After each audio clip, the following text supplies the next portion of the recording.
I'm just going to give you a quick introduction to Enterprise and some of the work that we have been doing to support what I would say has been moving on the continuum from disaster recovery into more resilience planning, if you will, in the context of affordable housing and maybe potentially extending it out into more thinking around community development organizations and low-income communities in general.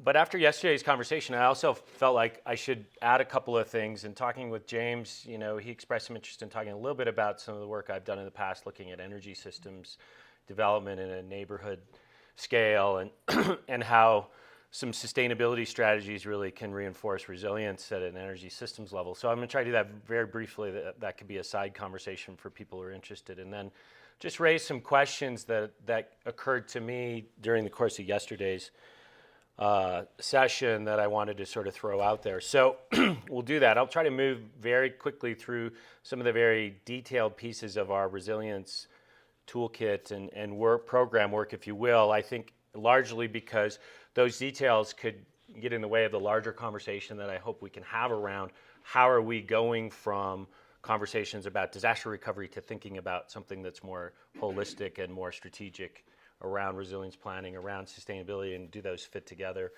and if so, how?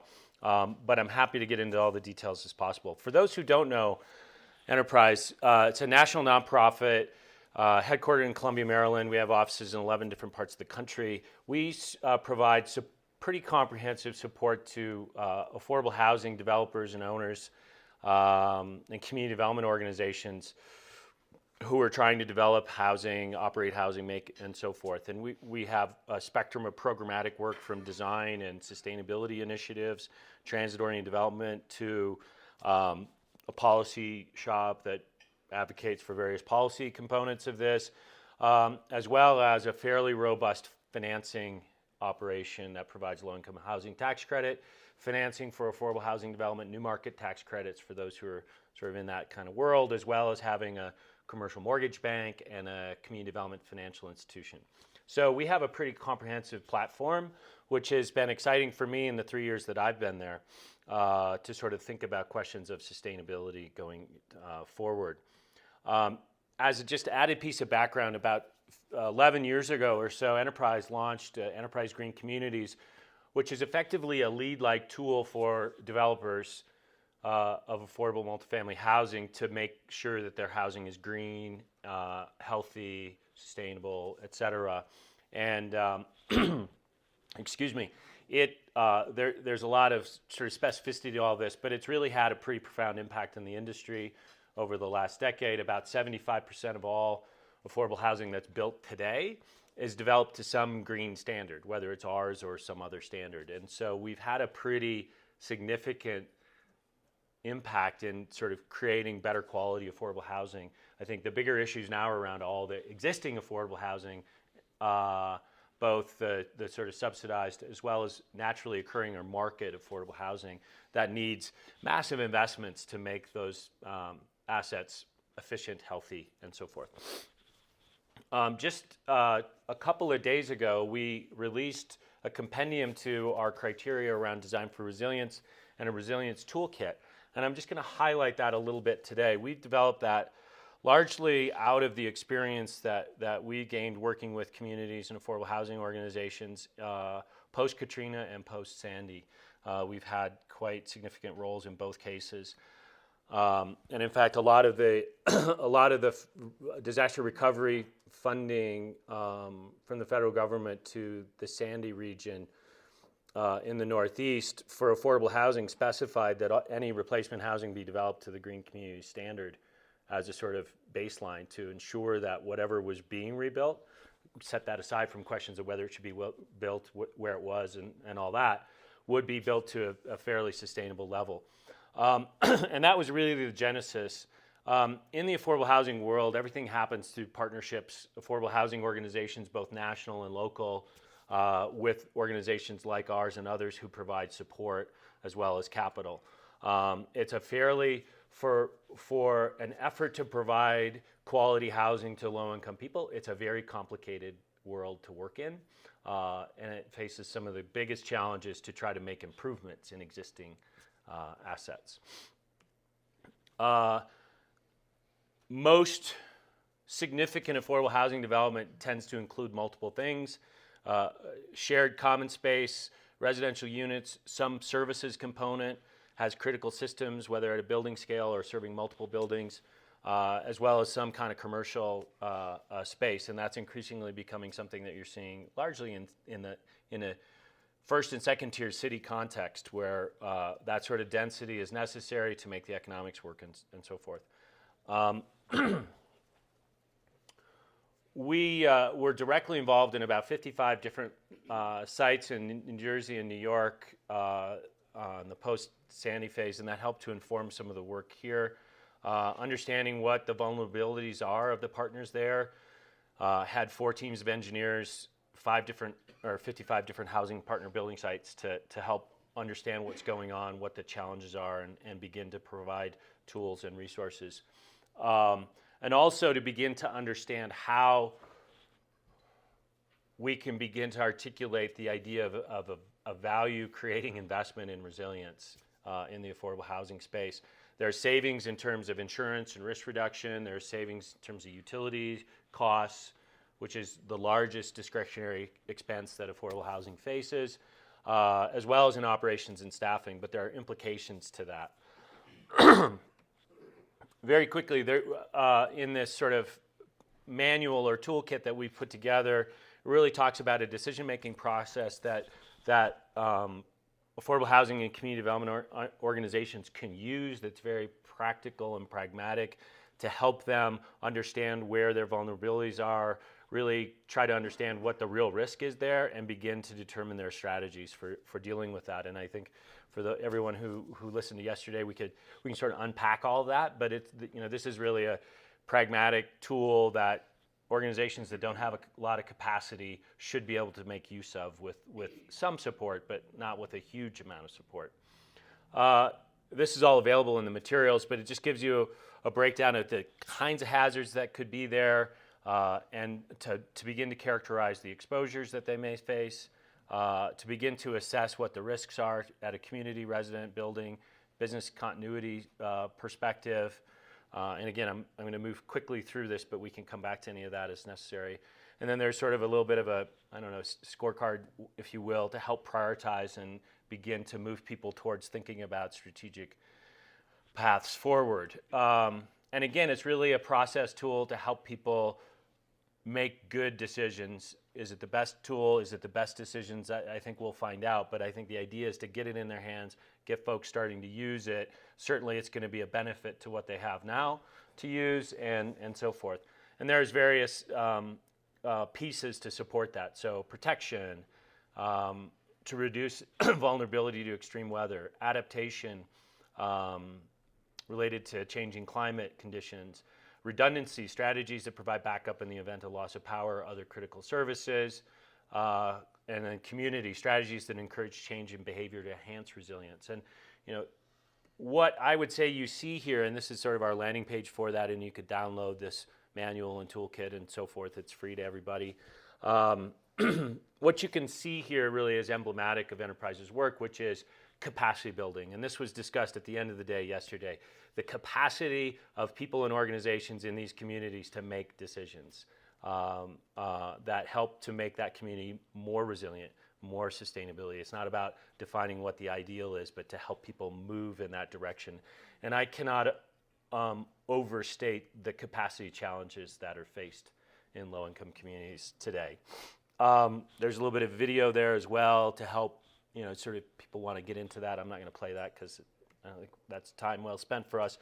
This just gives you an idea of who's sort of helped to support this work. There are major foundations, national foundations, government, federal and local, as well as some financial institution philanthropic investment into putting this kind of stuff together. And I think that now that we've gotten this out there, the question is, how do we put it to use? How do we make it better? And how do we spur it into, sort of a broader tool that's more accessible to everybody? How are we doing? Time? 5 minutes. Great. Okay. just shift gears a few minutes. We can come back to some specific questions on that as we like. I'd like to talk a little bit about some energy system conversations, resilience and sustainability. And I'm only just going to make this like a light appetizer because it could be 3 days in and of itself. I guess about 10 years ago, I was the sustainability director in the city of Vancouver, and I had the opportunity to work on a project that it was a fascinating exercise and could be a great case study to look at where sustainability and resilience kind of intersect from a planning level at a local government perspective. And we were directed to look at a specific defined neighborhood with a goal of creating a neighborhood energy utility that could be carbon neutral. And that's sort of a specific yet novel directive for a local government to give, even today, with more advanced sustainability strategies in place. And we went through a very interesting process, and we can unpack that if people are really interested in going there, but really understanding how energy functions as a system in a geographic neighborhood of a larger urban context, and how to think about infrastructure, buildings, and distributed resources and technologies in a more holistic way than generally happens. And there were a lot of things, back to I think Roger's comments at the end of the day, there were a lot of things that can be looked at there as examples of where you had sort of the right people in the right place at the right time, and without that, it would not have happened, and you would not have essentially a community-owned, revenue-producing asset that, you know, the day it opened, reduced greenhouse gas emissions by 70%, but more importantly, fundamentally changed the way that city thinks about energy, and not only energy use, but energy as a system within its geography. And it led the city to essentially orchestrate a purchase of its old downtown steam heating plant to convert it to a renewable energy source that's greenhouse gas neutral. So it really changed how the city thought about energy in a pretty profound way. And it also helped the city recognize that those kinds of activities are revenue producing assets. And who owns those and who governs those is a really important conversation that cities need to have. It also started a process that's started to really emerge in a big way now of getting people to think about district or neighborhood scale interventions in a city sustainability context. And I think that that's where it starts to engage some pretty thoughtful conversations about how to make resilience and sustainability things that you pursue together. And my comment to why that's important is that if cities aren't put in a position and communities aren't put in a position where they can pursue those together, I think it's going to be very hard to ask for both, because they won't unpack how to parse the differences between what's resilient and what's sustainable. They're going to do what they can, and I think it's very difficult to solve these kinds of problems at a building scale. It's impossible to do at a city scale. Somewhere in between capital policy and capital policy and scale come together to allow us to think about things differently. So I just provide that as a little bit of grist for conversation. And then some questions just to wrap up that struck me yesterday. You know, we think about disruptive events and why, it occurred to me, why are they disruptive? Are they disruptive because they're inherently disruptive, or are they disruptive because over decades we've systematically undermined the various foundations of whether it's the built environment or the social fabric that make us incapable of responding effectively? And then what is a community or system? I came in, you know, people talking about an ideal resilient community. Well, community is an abundant and diverse set of organizations. And I think that's a conversation that's hard to have with a diverse set of organizations inside a community. I think what you can have is a conversation about how can they be more resilient or more sustainable in their actions. And some of them have a direct relationship to resilience in their community, others an indirect, and others not at all, but they're affected. And how you bring those conversations together, to me, seems fundamental to getting to a real practical approach to that sort of work. And I mean, I think this is going to be a fascinating rest of the week trying to understand some of that. And when we think about sort of sustainability and resilience, I started layering out thoughts about metrics. What would be metrics that I think are important? And I came from the sort of green development, sustainable development world, and I think in the last 5 years you've seen a huge move towards trying to better understand issues of social justice and equity in that context. And that is a very messy conversation right now in cities and communities around this country. But there's also a huge lack of real meaningful metrics around social cohesion and what economic equity and opportunity look like in communities across this country. We know we face historic income and wealth inequality. We know we have huge disenfranchised populations, and we have very polarized neighborhoods from an economic perspective. But there's not a lot of metrics about what we should be doing. And I think if we talk about resilience or sustainability in the built environment without figuring out how to accommodate those conversations in the same discussion, I'm not sure you're buying a lot of sustainability or resilience long term. I sort of ended the day walking out of the room sort of thinking, how do you address resilience in communities that are fundamentally not sustainable? Because if you're bouncing, whether it's forwards, backwards, or to some other place, the acknowledgement that you're in a deeply unsustainable community is to me an important piece of that conversation. So thanks very much. Look forward to the discussion. Yeah, thanks, Tom. So we'll have a few minutes for questions and discussion on Tom's presentation in particular, but we'll move on fairly quickly so we can have time for discussion across the three presentations. Pat? So, great talk. And I was wondering, do you guys do anything that would kind of address or incorporate or interact with, say, gentrification, and how that might interact with challenges of resilience and sustainability in the community, and how affordable housing is created for maybe people that get pushed out of other forms of housing? It's a great question, and the answer is we're doing some things, certainly not near enough. And the conversation around gentrification itself is a messy one.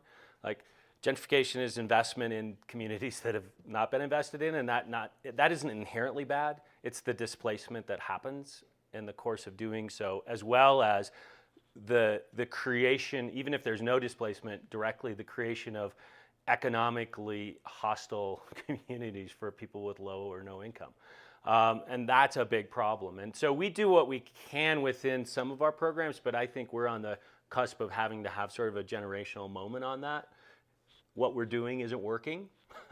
All the tools that we've been able to create and mobilize and bring to affordable housing and low-income communities are not getting it done. We're actually losing ground in the current environment, so that's going to have to change. But we're able to do things like provide capital to buy and hold sites early in the process, so that as speculation and investment starts to come, you're holding some sites for sustainability. Inclusionary zoning has gone from 0 to 120 as a policy conversation in cities.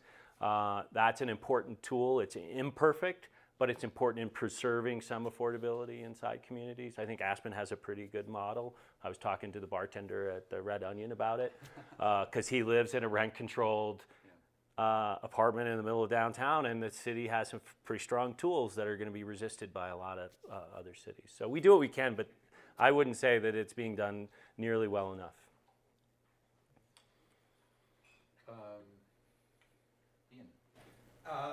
Just wanted to hear a little bit about some of the tools that may be applicable more in a rural context versus an urban context, and have you thought about the different ways that you might approach those types of communities versus some of the more urban solutions that you have here? Yeah, and we are able to do a fair bit of work in rural and Native American communities, and I think some of the tools from our green communities and from this resilience toolkit are useful in that context. They just need more support, and they need more capacity and some tailoring of policy and capital conversations, so that they can access the kind of resources that they need. In sort of the Midwest, flooding and tornado-like storms are a huge factor there that they have to solve for. Obviously, water is going to be a growing issue in a great part of the rural environments, particularly a place that's sort of above the Ogallala aquifer, which has